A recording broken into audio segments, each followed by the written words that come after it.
Okay, so we're gonna get started with a split calf raise. So get on a plate, block, whatever you got, something just a little bit elevated. Get the knuckle of your toe on the block. We're gonna drop into our heel, and then we're gonna do a toe raise right here. So the body stays still while the calf and ankle go up, down. We're trying to drop that calf as far as we can. Okay, so we'll get 12 to 15. We'll hit each side. Then we can get some med balls to warm up, but we're gonna try to get a little coordination drill going. We're gonna jump over and we're gonna try to slam the ball while at the same time our foot hits, and then jump back. And we're trying to time that up so our foot and the ball hit at the same time, okay? And all we're doing here is trying to get our brain and our body working together a little bit so that we can get ready to move laterally, all right? As we get going, so we'll do a couple rounds of that, working up the intensity. For our first work set, we'll have a ball. Doesn't have to be a heavy ball, light ball. We're just gonna do a big lateral jump, and the ball is gonna travel with our momentum. So when I jump off to the left, I rip the ball to the left. Rip the ball to the right, okay? Notice how I land into my hip.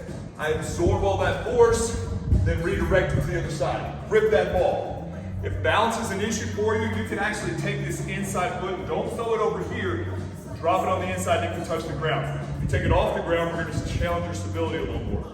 I want you to actually rip that ball. Don't just kind of be here, kind of be here. Rip the ball over, rip the ball over, okay? So let your heart rate come down from that a little bit. Then we're gonna get up on an elevated split squat. We can do this with kettlebells, we can do this with dumbbells. We can use the barbell on your back. We've got the yoke bar that we use a lot. You can use the vest, you can use the bands, we can use anything. But we're gonna be here, we're gonna try to get heavy, keep our core engaged, try to keep your torso upright, loading into this front hip. Okay, nose is over knees, is over toes. Keeping my weight here, and then as I go up, I'm trying to smash the blocks down into the ground. I do have a little bit of weight in this back leg, but you want to be careful and not get back here. Don't make this move. Don't dump the weight back here. Keep the weight up on top of the front leg here. Load down and in. Press out, drive the blocks down. So we'll get a 10, 12 reps on the first set, and then we're gonna add weight. We wanna get heavy, down to 6 to 8 reps here, okay? So we have a lateral jump side to side. We're gonna get 10 to 12 total, okay? And then we're gonna come here, load that weight up, get heavy with it, keep that form, keep your core engaged, right from the hip. We got 6 to 8 reps here, we got 4. We're gonna have the landmine. We're gonna load it up pretty heavy. We're gonna have 2 hands on the grip. We're gonna hold the center of your chest. You've got the nice extender piece. You can hold the ball, you can hold the stick, whatever you want. We're gonna get a little bit of an angle. We're gonna brace our core. We're gonna do a control, little quarter, 8, half squat, 3, 2, and then we're gonna go power up, okay? Pull down slow, low, press through the ground and stand up. So we're standing up with our feet, driving with the hips, and powering up. Keep that core tight. Get up on the toes, push through that ground, okay? When you get comfortable with it, try to add a little speed to the mix also. We're gonna load this up pretty heavy. We're gonna go 8 to 10 reps, okay? We keep it in the center so we don't need to do both sides. Then we're gonna get on the cable. If you don't have a cable set up, you can use bands and just attach them out against any sort of anchor, but if you have the cable, it's a lot better. We're gonna come here. We're gonna turn that incline bench a little bit inside so that I'm able to get a big reach. Whatever hand has the cable, that foot's forward. We're gonna push into the bench as I row my arm and I rotate my hand.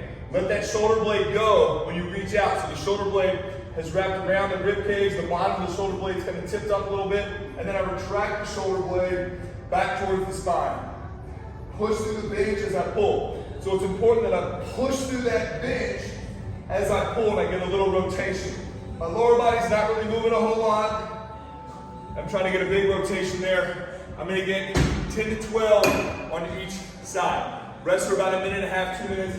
Get a lot of power in this. I wanna move fast, I wanna move strong here. Okay, get a nice huge range of motion here. Big reach, make sure not to shrug. When you're pulling back, don't shrug up here. Pull that shoulder blade back down and around towards your spine. Okay, 10 to 12 reps each side. We've got 4 rounds. For our last circuit, we are going to do a lateral lunge.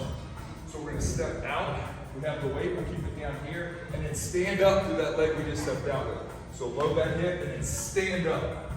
Load this hip and then stand up. Try to keep that chest up, tall, core tight. We'll do 10 down, 10 back. Try to push the weight on that. Then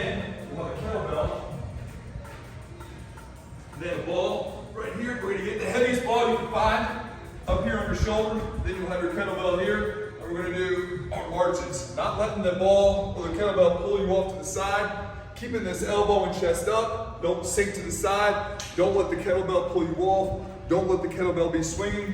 We're gonna try to walk about 50 yards, and then we'll switch which hand has the ball and which hand has the belt.